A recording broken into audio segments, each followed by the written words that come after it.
यानंतर बातमी सीबीआयच्या मोठ्या कारवाईची आहे आणि बिहारमधल्या राजकारणात भूकंप घडवणारी।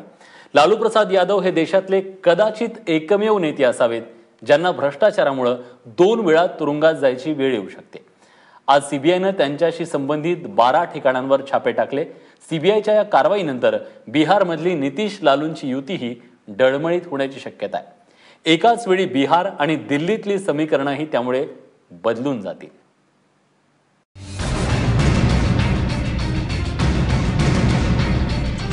सकाळी 7 वाजल्यापासून सीबीआयनं लालूंच्या दिल्ली, पाटणा, पुरी, रांची अशा एकूण 12 ठिकाणांच्या संपत्तीवर छापे मारायला सुरुवात केली आहे।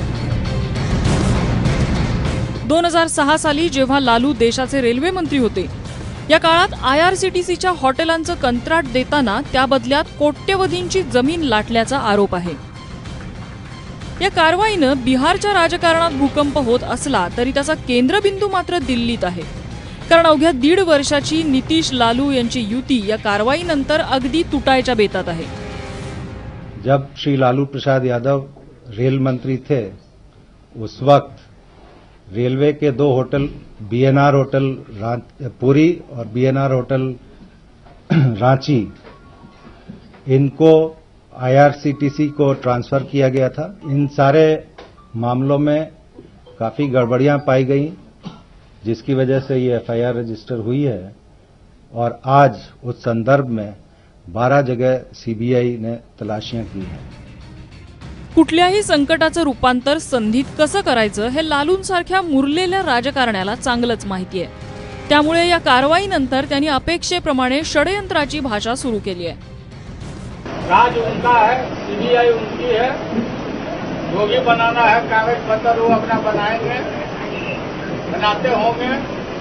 तो इसलिए सीबीआई प्रधानमंत्री के डायरेक्ट अधीनस्थ है और यहाँ का जो सुशील मोदी है, जो कागजात तो आईटी का सब तैयार करके लोग देता था कि तुम वहां पर पटना में ये बात बोलो।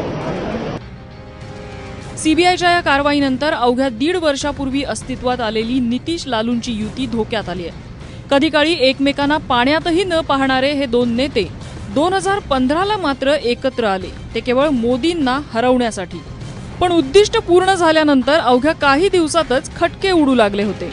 राजकारणातली अत्यंत अकल्पित, बेभरवशाची ही युती किती दिवस टिकणार याबद्दल अनेकांना शंका होतीच। नोटबंदी, त्यानंतर सर्जिकल स्ट्राईक आणि आता राष्ट्रपती पदाची निवडणूक, या 3ही महत्त्वाच्या घटनांमध्ये नितीश कुमार हे अगदी खुलेपणानं मोदींच्या बाजूने उभे राहिलेले होते।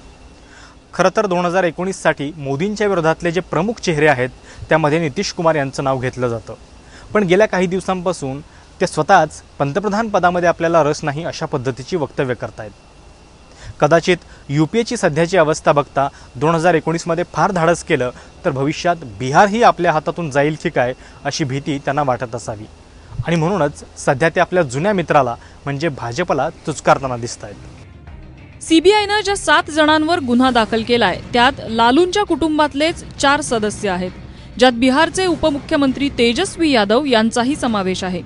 आपल्या मंत्रिमंडळातल्या सहकार्यावर गुन्हा दाखल झाल्यानंतर नितीश कुमारांवरही दबाव वाढलेला आहे। त्यामुळे आज त्यांनी तातडीनं पाटण्यात एक बैठक बोलावली। गेल्या काही दिवसांमधले त्यांचे सूर पाहता ते लालूंची साथ सोडण्यासाठी जणू संधीची वाटच पाहत होते।